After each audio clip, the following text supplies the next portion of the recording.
UFOs, monsters, mysteries. You're listening to Talking Weird. And now, from a cabin deep in the Northwoods, your hosts, Dr. Dean Bertram and Jenn Durrell.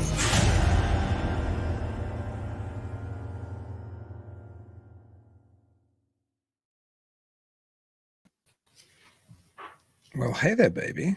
Hey, baby. You're looking pretty tonight with your new hair color. Mm-hmm. A little darker. So, yeah, well, a little darker for the winter as it I guess so. falls on us. We had a foot of snow last week, and now it's all melted off. Crazy. How's it in Missouri? It's actually cold here. Huh. Well, it's gotten cold here again, but 2 days ago it was back up into the mid-50s almost. Yeah. Had a tornado almost come through here. Not as terrible as what they had recently in Kentucky, but it blew down one of my biggest oak trees in my immediate property, not my woods, but like in the immediate yards of my cabin in the woods. Yeah. Any spooky stories for me? No, I haven't had anything interesting at all happen in quite a while. Christmas period is meant to be a time for ghost stories. Yeah. I think next week's we're actually doing our show on Christmas.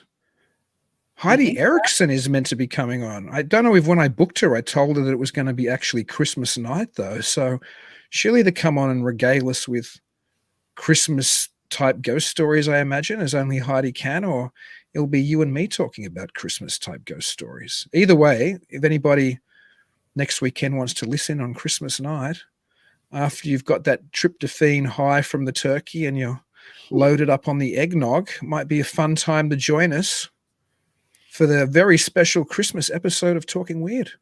Yeah. I'm looking forward to it. Yeah.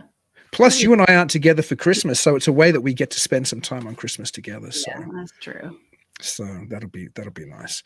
And if anybody does jump on, and I'm sure there will be many that do, please say hello to us in the chat next weekend. You can tell us how your Christmas was and what you're up to, and maybe if you have any strange Christmas ghost stories, you can share them with us. But I've been really looking forward to having tonight's guest on. He's actually, full disclosure, a very good friend of mine. I've known him since, I was still doing my PhD. It must have been about, I don't know, the mid-2000s. And I made this film in Sydney with my brother and my then girlfriend, which was this weird little short film called Foresta Rossa. And it was like an ode to, I don't know, fairy tales and dark Italian horror cinema. And we played at a number of festivals around the world. And one of the festivals I played at, I think we won like second prize or something, the second place. I couldn't go because I was actually graduating from my PhD the very same day that my film played there at this festival, which was in Wisconsin, of all places, before I ever knew I would live in Wisconsin, a festival called It Came from Lake Michigan. And tonight's guest used to run that festival. He also ran Indie Film Wisconsin.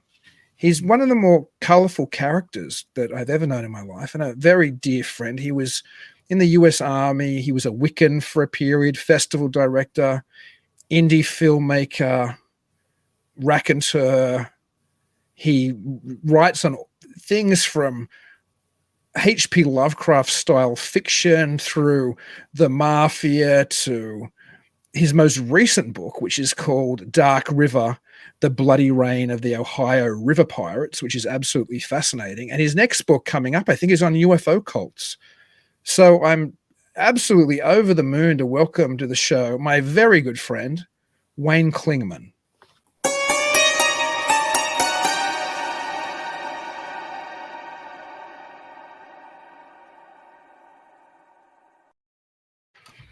Hey. Greetings, Wayne. Hey, how you guys doing tonight? Good. Pretty good. Outstanding. I'm super excited to have you on. It's my pleasure. I really appreciate the opportunity. And the year that was on was 2006, by the way. This is the first year. The year I screened it. It Came from Lake Michigan. Yeah. I remember so badly wanting to go there and being so excited to be, never knowing I would live in Wisconsin one day, because you're down to the south of the state too. You're near Milwaukee, yeah. You're outside of Milwaukee, and back then all I knew about Wisconsin, I think, was that the beer came from there, and Happy Days was shot there, and Laverne and Shirley was shot there. All good things, but it just seemed like this distant land. I'd been to Chicago, mind you, but I'd never been to Wisconsin, so I was super excited to screen there. And you've made all kinds of films since then. We screened one of your films at Midwest documentary. Yeah, Midwest Weird Fest 2 years ago. Second year. So 4 years ago then, because we're in our sixth now. Yeah, a long time. Time flies. Yeah, and that was the first time we got to meet in the flesh when you came up to that festival at the Micon Cinema in downtown Oakland. But you know what? I'm an American historian, and I'll be honest, I knew so little about the content of Dark River, about what was going on in the Ohio River. I was saying to Jen before the show, when you hear about pirates, you tend to think of Blackbeard and the oceans and the seas and Pirates of the Caribbean and all these things. And when you think of outlaws in America, you tend to think of the Wild West. You tend to think about that post-Civil War period. You don't think about the post-Revolutionary War period up until the early 1800s, and it was crazier than perhaps even those periods in the Ohio River area. Can you tell us a little bit about what was going on there and the background of your book? What's going on there is basically the western frontier, which is basically the edge of Kentucky, Tennessee, to the Mississippi River, right, was wide open. We just got done with the war. Actually got done with the French Indian War. We got done Panic Rebellion. We had the Revolutionary War. It's a time of chaos, absolute chaos, with people coming in. We got tribes being driven out, different people being driven out, different people coming in, and it's absolute chaotic. No great population base, no way of easy communication. All hell broke loose. So of course, in this type of period of chaos, bad people showed up and they did really, really evil things, which some of them we talked about in Dark River. It's absolutely incredibly bad. I mean, it makes Jeffrey Dahmer look like a Boy Scout. Well, I think that's one thing that shocked me the most, was that there were people who weren't just pirates or highwaymen types. They were literally serial killers. Like, can you tell us a little bit about the Harp brothers? That was just horrifying. Harp brothers, they're most likely cousins versus brothers, beside the point. I mean, they came from England. The family came from England, settled in the South in the Carolinas, fled the Carolinas because of the Revolutionary War.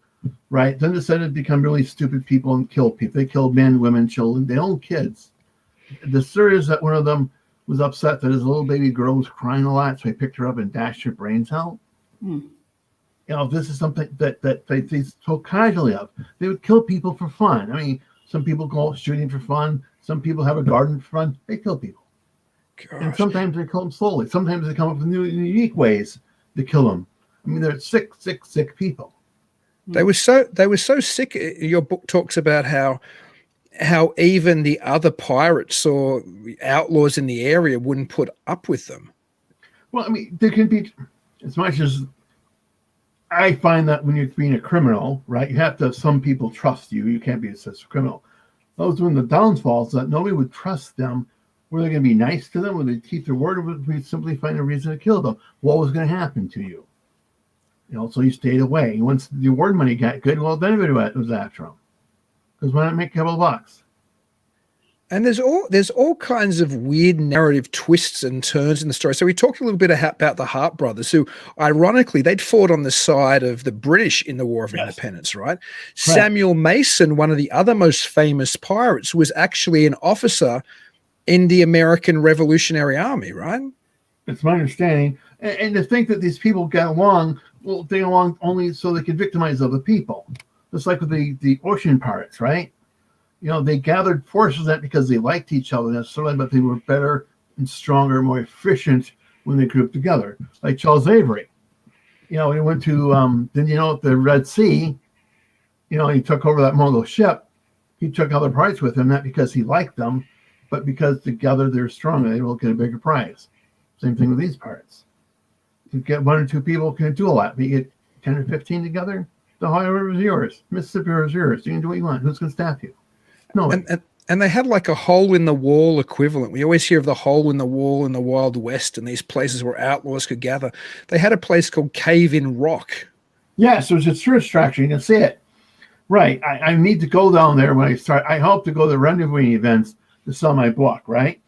I hope to see some of these places so I can see what it must have been like in the day going down, say, the Ohio River, going down the Mississippi, and you don't know what's going to be around that bend.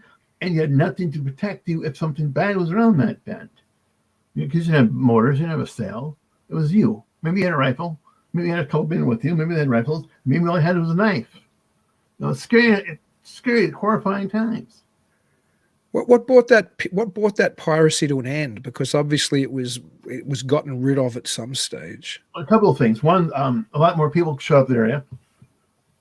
And then of course, once the American government became more established with more people, they could get laws, they get U.S. Marshals incorporated. With more people, they get militias formed. These militias were active. I mean, they, even though they didn't have wanted posters or fingerprints, they kind of sort of knew what they looked like. They kind of sort of knew what they would be doing, so that they could be easily more tracked, which of course they were eventually. Either driven way out all west, and they gave up the stuff, or they were found killed. I expect some of them that did really noxious things got away with it. Some of them that we know about.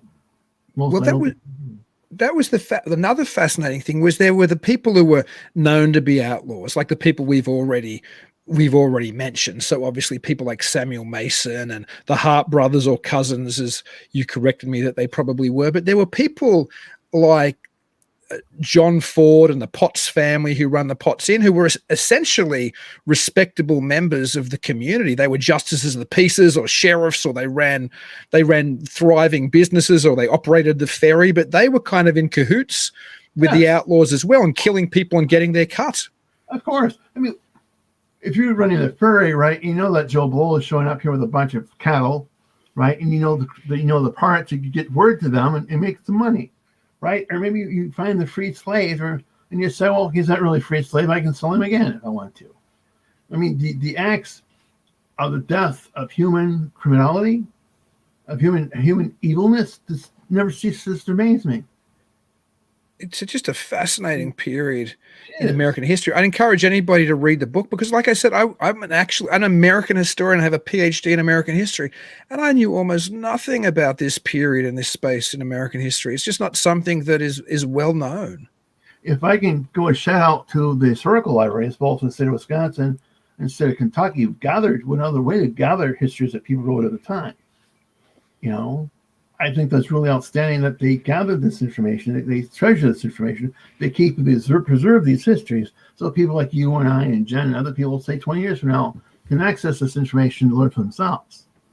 And I also want to give a shout out to my co-author. Excuse me, I'm having a problem making my words after my strokes. I do apologize. My co-author, he did a great job putting all this information together, clean up my shit, and making it legible. Because I write worse than anybody ever on earth. It's nice to have people like my good friend there do what it takes to make it legible. And I want to give him a big shout out. I'm sorry I would mispronounce his name so horribly. I'm mispronounce mine tonight, I'm thinking. It's Robert Walsh was your co-author, right on there. Yes, also want to check out his webpage. He has a really good webpage, Crime Scribe. It's really good stuff, really good information out there. I want to give him a shout out for that information he puts out too. And you've got your next book coming up, I believe, is going to be a book which is a topic close to my own research interests, and that's on UFO cults. Yes. And we did that. My big thing is I really, really, truly like Jeff Parsons, right? And even though he was not a big apologist, he walked on the wild side of life and the wild side of science. The whole thing with cults, when he was involved with the precursor Scientology, that screams cults to me, screams UFOs to me. We all both know of several, about them, we read about them in the newspaper, The people who don't know, tell us a little bit about Parsons. I mean, I know who he is, you know who he is, and I know he's been popularized a little more recently because there was a TV show about him. Right. But for listeners who don't know about Parsons, can you give a little bit about his background and his interconnection with... Parsons was basically a research scientist, I think, in California University. Help me out here. Help me, which one? I can't remember which one. I think it was something like, I think it was out west. I think it was probably California, UCLA or something, yeah. And he got involved with a bunch of crazy people like him. They got some government contracts because of the Second World War to help him read through the research rocketry. And among other things, they developed the JATO rockets for help rocket-propelled aircraft take off successfully. He got really involved. He met up with guy who's Crawley, Aleister Crawley, who was his own self crazy, who made him some head honcho in the LTO, the Golden Dawn, which of course attracts all kinds of. I mean, no offense to anybody who might actually be a practicing member of the Golden Dawn. In my opinion, the Golden Dawn is one giant sex cult. And Jeff Carson's liked that a lot. Yeah, there's certainly that element, I think. Oh, what's a big element to that story? Trust me when I say that. And of course, there's a connection with Hubbard as well, and there's all these very strange things Hubbard going on in the past. Would steal one of his wives, steal a bunch of his money, and then run off to Florida, right? I mean, from my experience, because when I run Wicca, in my experience, some of the more interesting people in Wicca, also the most crazy when it comes to morality. Tell us a little bit about that, your Wiccan experiences. Sure. I was a Wiccan. Back in the day when I joined the Army, I got out of the Army in 82. I went out, wanted a girlfriend badly. At a bar once, I saw a guy who was making out aggressively with two women. Okay, I like that idea. I like the idea of having two women, right? So I went up to them and I introduced myself and my good friend, Sean, and they told me that they're going to have a circle celebrating a solstice. I had no idea what the circle was. I had no idea what the hell talking about the solstice. What the hell was this all about? And so I went to the next day to the event to experience myself. And sure enough, they did a circle, a religious ceremony they referred to as a circle. I think it was for the summer solstice. So I've got that experience, got to meet a bunch of them. I started taking some classes they're offering. They taught me how to do tarot reading. They taught me how to do palmistry. They taught me some other tricks I'm still pretty good at doing today. I was involved with different events that they would do, like Pagan Spirit Gathering, which was then held in Wisconsin and moved to Indiana. ELF, which was an event called ELF, was done in Indiana for a while. There's a lot of interesting events with a lot of interesting people, and I spent more than my share of time going to them. Was it the naked hand-holding, circling the bonfire type events? Or it was the naked hand-holding, circling the bonfire type events.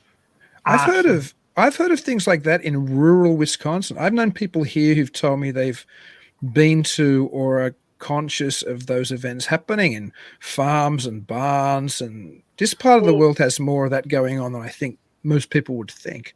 Are you familiar with Barneville? With what's Barneville, Wisconsin? No, I don't. Oh, Baraboo. Yeah. Barneville, Wisconsin, which is a town that was leveled by a tornado back in the day. But Black Earth area of Wisconsin, there's a group called Circle. It still exists. There's nice people. So in fact, I think it's still alive. I think she still runs it. Don't quote me on that, because she must be 80 if she's a day, so she could have passed. I don't think she has, but who knows? It's still in existence. I mean, that's a place where they do circles once a month. They'll do the height festivals, which is the solstices, 4 times a year. 2 solstices. No, anyway, midsummers. Yeah, the equinoxes and the solstices. Yeah, thank you. Yeah, so it's full of stuff. I mean, and you can go there and you can learn. They will teach you stuff you might want to learn. There's no doubt about it. Celia's focus was education. Education about the religion, educating why we needed to preserve the earth, what was important not to pollute the rivers and stuff, things that we take for granted, right? There's also an element of people that are the party. A lot of people are the party. And they can use the solstice of the event as an excuse to party. Was there a dark side of it as well? Like something you ever felt was satanic or? No. The worst it got was, God, I need to be careful here because I didn't feel anything like that. There's some people there that are up to no good as you get any place, right? And you can go to a Catholic church where you can find people that do that. The idea is that they would some of these typical idea. We have men who tell girls, I don't need to use protection because I can make my semen net fertile.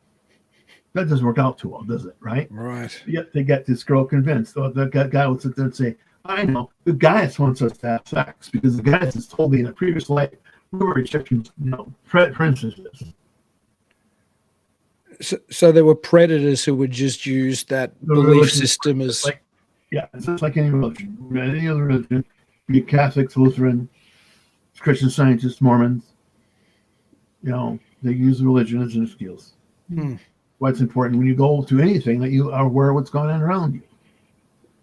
And you have to understand you should check the facts. If something sounds too good to be true, it probably is. What are the odds of you actually being an Egyptian priestess from 3,000 years ago? Yeah, it's cliche now, but nobody's ever the street sweeper or the toilet cleaner. They're always the princess or the general. Or that's right. That's right. They're never the guy sweeping the streets. It's always the princess, whatever. And thing too is, I found in my experience is a lot of people with not a good self-image. They can find a more positive self-image with themselves within the religions. It's like any religion. They can find that positive self-worth. It's when you take that sense of positive self-worth to an extreme. I don't have to get a job because I can do this magical circle and money will come. I don't have to go to the doctor because my cat is in pain. I'm sorry, I apologize. I don't see the doctor because I scream when I pee, right? Because the guys will fix it if I have a disease. I can't have a disease. It's those types of behaviors that cause troubles. Do you look at Wiccan as part of what I can't remember what sociologist coined the term, or maybe even anthropologist, but the cultic milieu, like the idea that there's UFO cults and there's Wicca and there's transcendental meditation and people drift between them to find truth? Some might be there for that, but I don't call it such because, in my opinion, if I may go down this road a little bit, if you start off with a book called Drawing Down the Moon, which is available in most libraries, that will give you a basic understanding of what a lot of these religions ideas are about. Another one you might want to look at is, God, I don't see the Golden Dawn. I can't think of the other book. There's a girl named Starhawk who's long dead, and she wrote a book whose name I can't remember. But you look up Starhawk and work out, you'll find her book title. That would be another good one to read too. I'll tell you a very weird synchronicity. I have a feature film I wrote, which is in post-production. It's been there for a while. We've got a few things we're working out called Virgin Forest.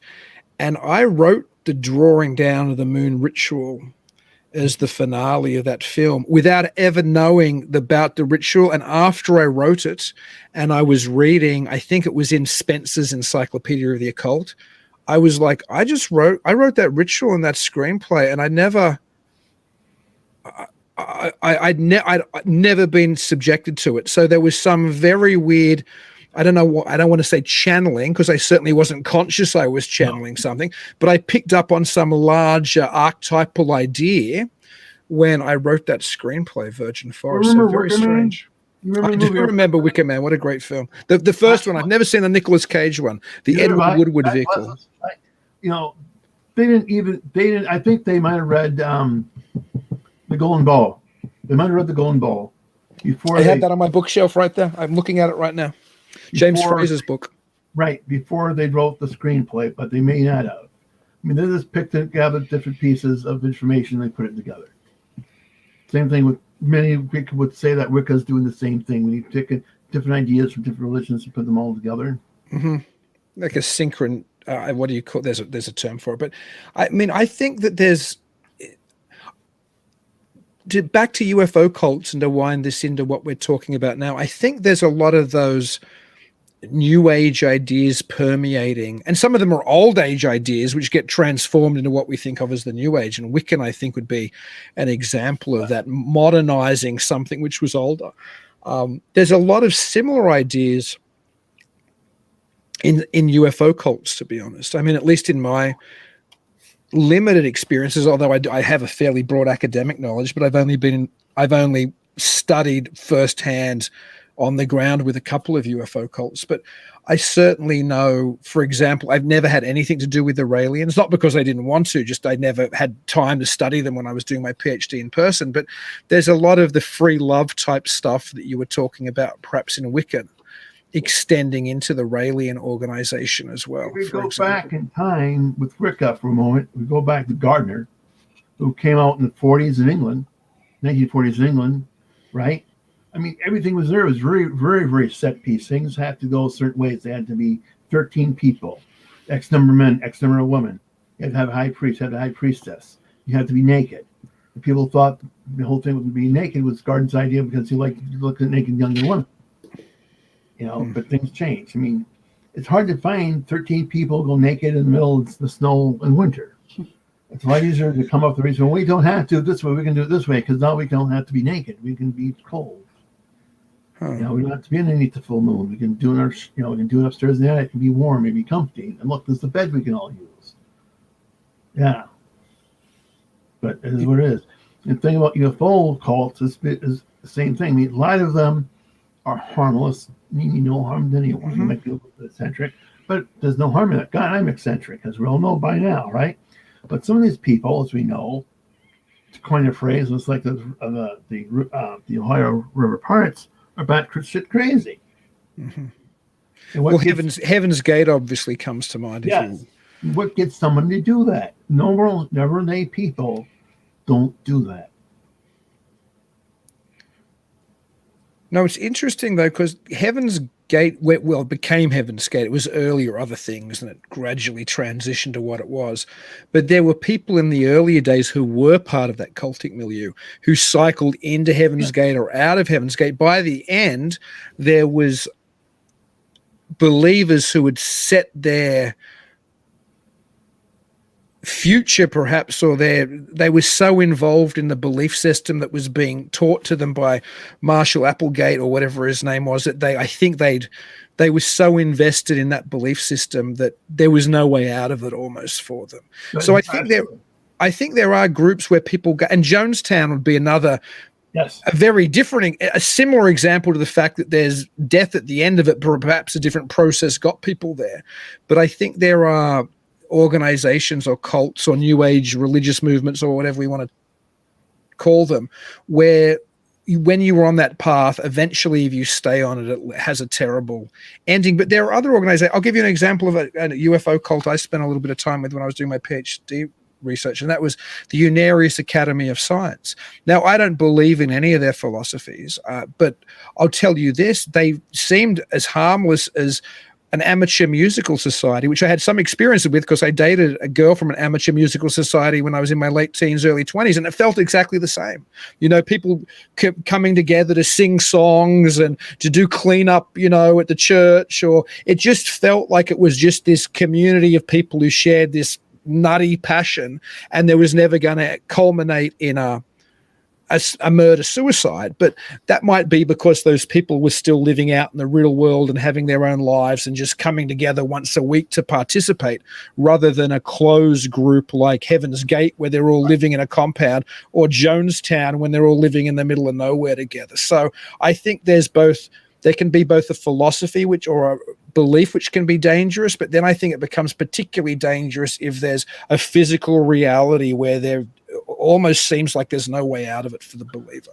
I concur, because most people, when they hear the batshit crazy leave or try to leave, if they can, it's when you have them in cold, say in the middle of the jungle or out in the desert in California, and you can't leave, or in a compound, say in Los Angeles, you can't leave.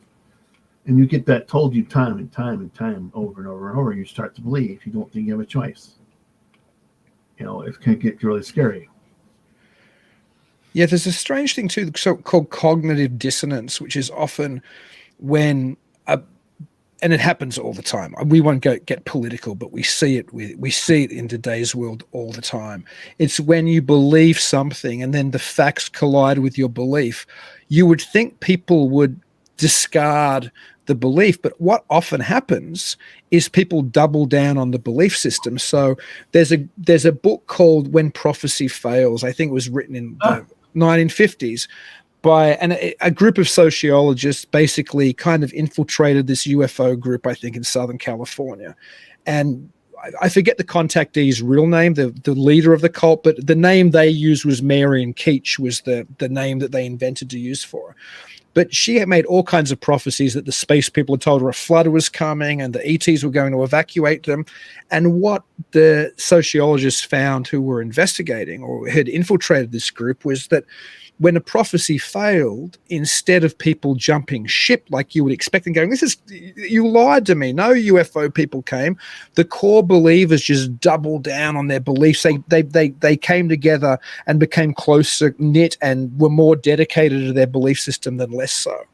And that's something even with the group I went to, the Unarius Academy of Science, the year I was there with them was 1999, just before the turn of the millennium. I think it was like October or something. So it was very close towards the end. I was at their major yearly event. And initially that event, it was held at a big tract of land they owned outside San Diego, somewhere in kind of the Californian desert. They said that the 33 spaceships were going to land on top of each other like pancakes, and it was going to herald in a new age. 99 was the original date that had been set for that landing. So that's why I was particularly interested, if I recall now. It's a little while since I researched it, but why I wanted to be there. But it didn't happen. But they were just able to channel another message from the Space Brothers and explain why it hadn't happened. And they didn't lose members in droves like you would think. That's not the way that for some reason we work when we're invested in a belief system. I can think of any number of Christian religions that have a doom date that something's going to happen. And it's supposed to show up in some evil, God's going to come and say, everyone, that date doesn't happen. So the head guy says, oh, I made a mistake in my calculations. It's all this date. Oh, it's this date here. Mm-hmm. But people don't go because once you get invested in it, you tend to stay invested. Well, the Millerites are an example of that in American religious history, that it was like mid-19th century, I think, and the prophet had set a date that Jesus was going to return. So his believers sold or gave away all their land and their cattle and everything else, and they dressed in white robes and stood out in the hillsides and rocky outcrops waiting for the return to happen. And it never came, obviously. And I assume some people left the fold after that, but a lot of people stayed, and it was just there was a new explanation from the prophet on why it hadn't happened at that date, and people just doubled down on their belief system. Absolutely. It happens all the time with all kinds of people. Most intelligent people, more likely than not. I know people who really invest in an idea to this day, as you said earlier, and they either avoid reading the facts, or they can read different things and you feel like this can't be true. Or I've heard this on Facebook, I heard this on Twitter. What you're telling me is a lie. This is the truth. Mm-hmm. Because they don't want to think they spent the last year of their life, doing something stupid. No, and you see it even outside of, like you're saying, outside of cultic groups. But instead of going political, which would be easy to do, we'll stay in the broader UFO realm. Look at the UFO community's expectation of disclosure since the 1950s. Donald Kehoe was writing about disclosure, right? Mm-hmm. Yeah. We're 70 years later, and there's still people expecting disclosure. So it doesn't matter that it doesn't come, or there's a reason why, or there's a new bit of evidence which is going to give the hint, or all of these. I put in the chat room the words Black Vault, which is a site online where the guy gets a hold of Freedom of Information Act requests for different government agencies. Mm-hmm. He puts it there. He's a big believer in the UFOs. Well, let me rephrase that. He's a big believer in the government knows more than what they're saying. He's trying to figure out what it is, right? He's using the Freedom of Information Act to get that information out of them, right? And what he's gotten is fascinating, because to me, when I read it, I don't think, in my opinion, there's UFOs in Area 51, or there's a secret underground base someplace outside of Denver Airport. I don't think that's going on. But something's happening. I don't know what that. I think something might be, right? And I agree with him. The government's not telling us everything they know. The question is, to me, why? Right. And it's also a question of what compartment of the government knows what and who knows what the technology is and what the technology isn't. I've said it on the show before, but I'll say it again. When a Navy pilot goes, I saw something that wasn't one of ours, or they don't know what we have and what we don't have. There's so many different departments in the military and so many different levels of classification.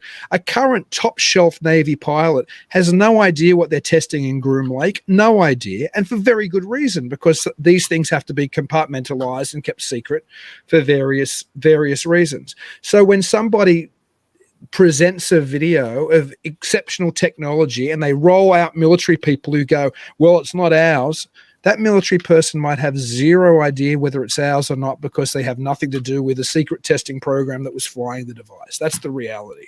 Absolutely. And I put in the chat room of the podcast I recommend people hear. It's called Hidden Truth Podcast. That might just be our chat, by the way. I just realized where you were writing.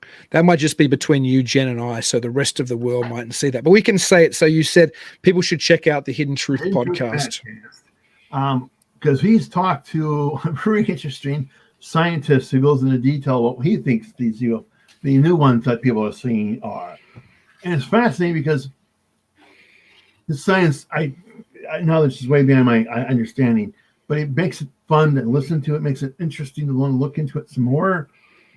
And the things he's done, the people he's worked with, makes me believe he has more going on than most. For what it's worth. I just recommend people listen to Hidden Truth podcast and look at the old UFO shows he's done. So I mean, obviously, I have no idea what's real and what's not real and what's ours and what's not ours. But I think the problem is there's too many people out there who think because it looks exceptional, it mustn't be ours. And also there's too many people who are telling us it isn't ours that are part of the military industrial complex anyway.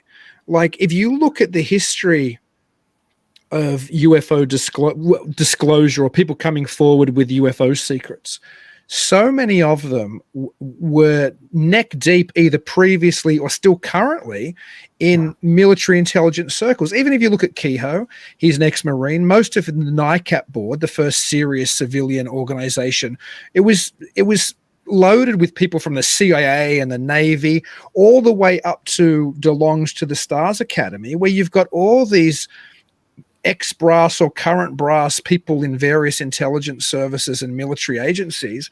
When you have people like Corso, who wrote The Day After Roswell, supposedly he came forward saying he used to genuinely be the chief of the foreign technology division or whatever it was of the Army or Air Force or whatever department he was in. But the point is, how do I know that he's telling me the truth or not just telling me the government line? Well, sadly, we know, unfortunately, we know the government likes to lie. You think? Yeah. I don't even talking about today. I mean, we can go back in time, and we know the government's lied. And so how can you trust the government to say anything, which is too bad, because they might come when the government wants to tell us something that's true, and they've lied so many times. Boy who cried wolf. Right? That's too bad, because when I grew up, I'm an old man, right? I'm an old man. But when I was a kid, I trusted the government. If the government said something, I believed them. Right? Now, I read what I'm told. I read what the government tells. It's like, okay, you're lying. When the president, I'll say this, and forgive me if I step over a boundary. When the president of the United States says that we got all the Americans out of Afghanistan, and we have congressmen come out, and Americans come out and say, no, we haven't, that's a lie. It's a proven lie. Why lie? Why lie? But this is easy to say, we made a mistake. We're sorry we made this mistake. We'll fix what we can fix. We'll hold people account. We're sorry. Yeah, it's embarrassing. Yeah, people won't like that. I want to hear the truth. Don't lie to me. Please don't lie to me. And I think that's part of the problem of the UFO community, who haven't trusted the US government for, like you said, for good reason, for decades now. Why all of a sudden, why they want the government to come out and say they have ET knowledge or something? Because the second the government says that, I'm going to think something's being spun anyway. Yeah. So until something lands on front of the White House, until the green men come out, right? Even then, I just think it's a hologram or some technology that they were building in dreamland or something. Absolutely. I would do the same thing. And that's too bad because and the idea that they're trying to do with the UFO cult is illustrate there are groups out there, and again, I mean not to offend anyone when I'm about to say this, there are groups out there who are absolutely harmless. There's groups out there who are absolutely batshit crazy. The problem is, how do we, not that I think people are going to run out and join a cult anytime soon, but the idea is what makes them unique, how do they possibly start, where they might be going. It's nothing more, and maybe it's an entertainment value. But then again, we have a cult like Nexum. You've heard of Nexum? Remember that crazy cult? That's great. That shit too. And who knows how you get sucked into these things? I want to know more about how people get sucked into these things. Well, in a way, I said this on another show I did once. In a way, we're all living in a UFO cult now because the belief systems that so many Americans now subscribe to, the idea that there are extraterrestrials, they are visiting here. These ideas are, to be honest, if you can step back from your belief system for a minute, not yours, I'm talking about anybody who's listening. If you think people are being abducted, or if extraterrestrials are visiting, or the US government have secret crashed UFO recovery programs. I mean, maybe they do, maybe they don't. I don't think they do. But my point is, none of those ideas are any more far out than anything a UFO cult has, really. Absolutely. They're all essentially these extreme science fiction-y religious ideas. Now, again, I could be wrong, and maybe these things are true, but I'm like I said, my fear is when cults become so exclusionary and so internalized that the members don't have any way of, thinking outside of the box. But the belief systems of most UFO cultists or members of UFO New Age religions that I've talked to, their ideas aren't any wackier than your average person I talk to who goes, oh yeah, we're probably being visited because how are the beliefs different? Because this person thinks the ETs have one agenda and this person thinks they have another, or this person thinks they're closer to contact and this person doesn't. The belief system's the same. It's the same. It's the difference between a Christian mystic and somebody just goes to church on Sunday. It's the same belief system. It's just a different engagement with the belief. And the idea too is good conversation about having UFOs, anything, paranormal or anything else, is we engage people into thinking for themselves. To go to the library and pick out that book. To go online and read that article that they heard about. To maybe join a local group that does some investigations locally. It gets people engaged. It gets people talking to one another. It brings out communication, which is key. In my opinion, if we want things to change, it starts with communication. Agreed.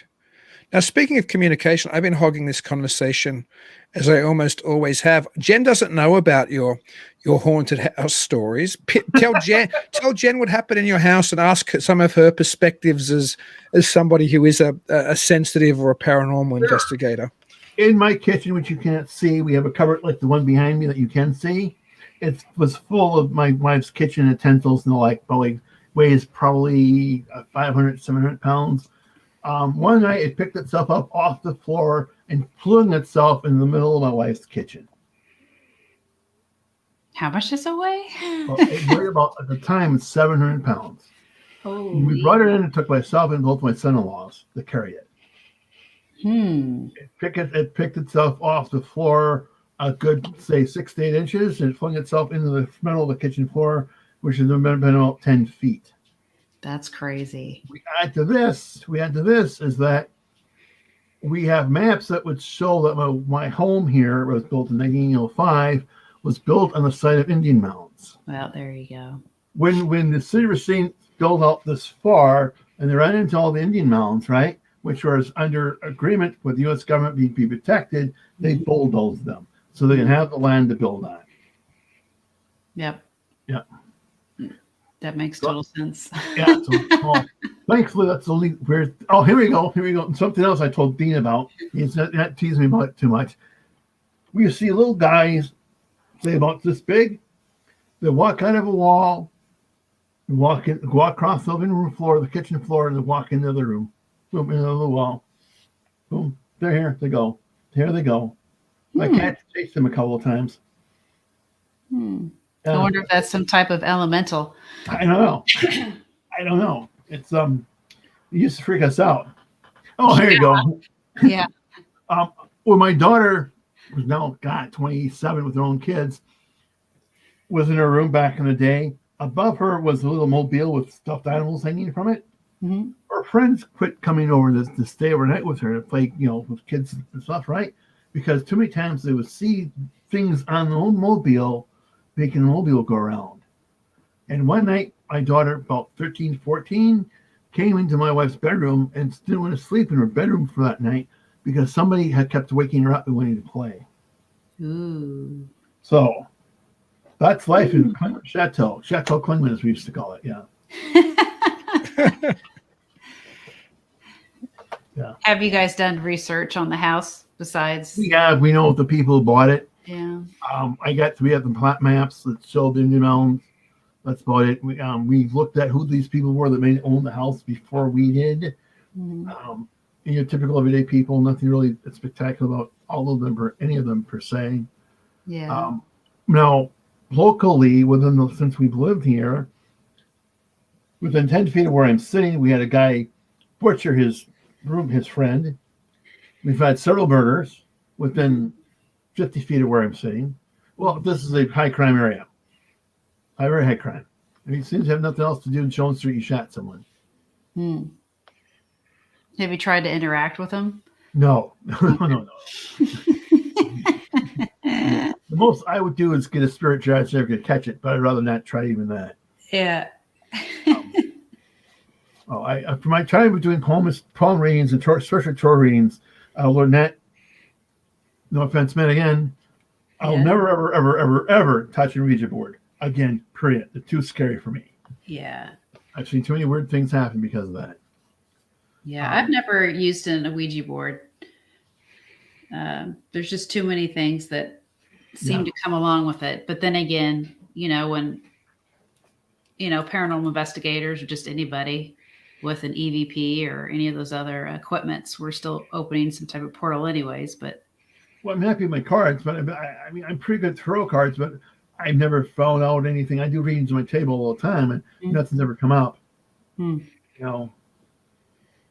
I don't. Thankfully, doesn't do it again because my wife gets pretty mad the first time. I mean, when it flung itself, it was just that's pretty scary with the cabinet.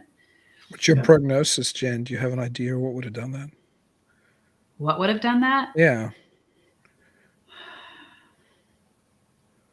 Or why? I really don't know. You could have some type of poltergeist. I mean, but then again, from what I've learned, poltergeist isn't really an actual entity. It's a person actually manifests the entity from their own psyche. So yeah, my daughter Whitney was still at home, still at 14. I would definitely say it was poltergeist.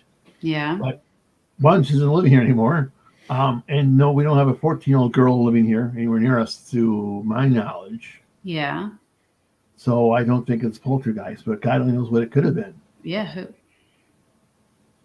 There's something did it. I didn't do it by itself. I don't think UFO tried to beam me up and miss me and get the covered. But it's pretty scary to happen. Oh yeah. I mean, the little things. My wife, for fun, got at Hobby Lobby little door. She calls it her door, and she put it in so well, and she made sure the door knobs and everything else, right? So if something was to come, you can use the door, right? Yeah. But again, it's something that we can talk about. My wife and I can talk about, and Jess and stuff like that. Talk about with the kids and stuff, right? But the wrong people, different people take that all the wrong way. Yeah, that's true. There's always something exciting here at home. Well, you jest about it maybe not being a UFO beaming you up, but as Jen will tell you, all of these things are the same anyway. So yeah, right. There we go. I know. That's the thing that gets me. I mean, what gets me going back to the UFO cult, right? Back in the 1897, there's the great airships that was being seen. And no one at the time had any idea what airship was, right? But there they were. There they were. Well, my suspicion there is, I think whatever it is, the poltergeist or the UFO or the demon or the fairy or I don't like talking about the fair folk. I do think that's bad luck. That's my one suspicion, the fair folk. But I think to be honest, I think it's all the same. And I think it somehow, whether it consciously interacts with our expectations or our culture, or whether we are subconsciously projecting or subconsciously interacting, that's beyond my pay grade. But what I can say as somebody who is an historian of this and looks at it throughout time, even from America, even from a time you're talking about 1897 until today, is that it seems to be culturally bound. So, of course, in 1897, we were on the cusp of heavier than air flight. There was already talk about this being a possibility. So when people saw a craft in the sky traveling across America, the Great Airship as it came to be known, the expectation was that it was an inventor. So when you read the reports in the papers of the day, when people, 90% of them, I think there was one with an alien type creature, but most of them were somebody who said they were an inventor from Kansas or an inventor from Germany or an inventor from somewhere. When they interacted with the crew, it behaved like, somebody, a 19th century steampunk imagining of what a heavier than aircraft would look like. And then when you skip forward to 1947, and particularly into the 50s, when the modern flying saucer craze becomes solidified around science fiction tropes, it matches the science fiction tropes of the day. And if you go back before 1897, before we were talking about heavier than aircraft, it was spook lights, or it was dragons, or it was whatever the culture expected these things to be. So that doesn't mean I think it's all just in people's imagination, but I think that, again, where it might be an external phenomenon that somehow we project our ideas onto, or if it's conscious, somehow subsumes our either personal psychological expectations or the broader cultural expectations and presents itself that way. And which of those is true? Us just externalizing something, or it being external and drawing on us, or some weird dance between the two phenomenon? I don't know, but it's culturally bound. I know that. I'm positive of that, because you can just tell by looking at history that that's the way it is. Interesting, because I can always go back. We can go back to Jack Parsons, right? Going back to the LTO and all the sex cults they did, and all the links in Babylon, and they have the women of Babylon, right? Which is absolutely evil, and he was slipping more and more into the dark side. His interactions with Crawley, it's like he was doomed. Jack Parsons, it seems to be doomed. He made sure, in some level, he'd meet the people who would doom him. Does that make sense?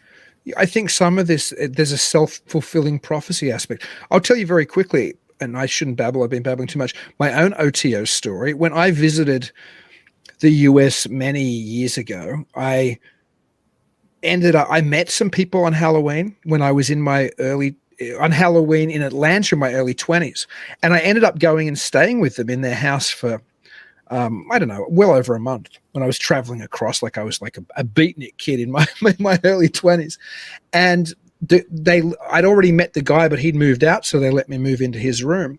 And his whole room was painted black. The whole room, floor, ceiling, walls, and there was in chalk these weird inscriptions on the wall, ritualistic inscriptions. And I had my only proper conscious adult out-of-body experience in that room, like an astral projection experience. And when I saw the guy who used to live in the room, I told him, because I knew he was interested in this stuff. He said, "Oh, that's because of those rituals on my wall. Have you not rubbed them, the ritual markings? You got to rub them off that wall, or this will keep happening to you." And he was a member of the OTO, and the other roommate I was living with was also OTO. Well, here you go. Speaking of OTO, it's my understanding, and something I'd like to find out if it's true or not, that not only did the United States government get a luck of the winds, though, helped them on the East Coast, despite the Nazi saboteurs that they thought were going to show up. But the United States Navy got hold of OTO to protect the West Coast of the United States from the Japanese after Pearl Harbor. Huh. I don't know if that's true or not. Something I keep hearing. It'd be interesting to find out if it's true or not. There's all these weird tales about the occult involvement or occultist involvements in the intelligence agencies and the different armies in World War II, like the Nazis having their people and us having our people. And Strange days. Yeah, it's absolutely. So I mean, you still can. I mean, there's a book out called Hitler's Masters that talk about how the Nazis interacted with different occult societies, which is really fascinating. Then we got, of course, there's a lot of Freedom of Information Act requests, Freedom of Information Act returns that you can find in the website and the Dark Vault's website that talk about our taking people here from Operation Paperclip. Mm-hmm. I mean, yes, thankfully we hung a bunch of the Nazis that were doing the horrific medical sciences, as we should have. But it seems a lot of Japanese horrible scientists that butchered our prisoners of war and your prisoners of war came back to the United States and stayed and worked in Hawaii. Any guesses who they worked for in Hawaii? Who did they work for? Come on, guess. National Institute of Health. Yeah. Huh. Probably should have been hung. Well, I think that during the Cold War there was just this scramble for intelligence and whatever, and people just threw morality overboard. It was actually it's terrible when you think about it, because we'd won this war against horrible totalitarianism, and then we did deals with their people to somehow try to get one-upmanship during the Cold War. I mean, think our space program wouldn't have happened if it wasn't for paperclip. Absolutely. And there's a difference between the rocket scientists, right? And people who are... Well, he also, and von Braun also had Jews that I think he had shot and worked to death and stuff, right? Like, No, okay, we can debate that issue. I don't think he did. I mean, my point is there were people who were morally compromised that we welcomed in, trying to beat the enemy. We sent back. We have the more I read about the Unit 731, instead of being hung for the horrible human beings they were, but then again, I walk that line. I not deal with. Thank God, not living anymore. At least I read a lot about them. Perhaps I get maybe a little bit more sensitive to them than I should be. And I apologize for my voice. I'm having what I call a stroke voice. You've done well, man. No need to apologize. It's been a fascinating conversation. Anyway, what a joy to finally have you on the show. If people want to get a hold of your books or follow what you're doing, can you let us know how they would do that? Sure. You can find me on Twitter. I live on Twitter at the Milwaukee Mob on Twitter. The Milwaukee Mob Twitter. All my books can be found underneath my name when they simply go to Amazon and put in the search terms Wayne Clingman. You find them all of them. I have lots of them. Lots of you have those great gambling how-to books as well, which I do. The Mr. Big books that have all tips on craps and blackjack and how to play the game. But I mean, and I did that thinking that people would buy them because I wrote the Mob book. That's not realistic. That didn't happen. But I'm also now with my gig with the radio station called a radio show called Vegas Never Sleeps. I hope to move some of those books more. But I really would like some sign from the crowds if they like me to continue to write my Lovecraft stories, because I really want to write Shadow over Bell City, where we take cats against evil things, evil people. But the book I have now called Bones Beneath the Pale, no one bought that book. I think maybe 5 people bought that book. I think your most successful book has been the Frank Ballesteri one. Is that right? Yeah. Great book. Thank you. Followed by Narco Saints, which is my book on a D agent joining up with the cartel killer, going after an evil guy. I haven't read that one. I can't comment on Narco Saints. I haven't read it. I mean, if you like crime fiction, it's a good book. If you don't like crime fiction and people being killed by tomahawks, don't get it. Well, man, let's get you back on after your UFO cults book drops, and we can chat more about that. Because I just want one thing. If I do disappear after that book is out, I need you to look for me. I want Jen to look for me, because if anybody can find me, it'll be her, right? What we'll do is we'll offer the UFO people you, and they can let me go. Is that a deal, Jen? Can we do that? Maybe. I'm not going to trade my Jen for you, Wayne. As much as I love you, Wayne, I love Jen more. No. We're going to trade you. I'll say I'll give my life up for you, Wayne, or for Jen, because that's the kind of fella I am. But listen, mate, until next time, have a very Merry Christmas. You too, sir. And keep it weird. Yes. Peace. Nano.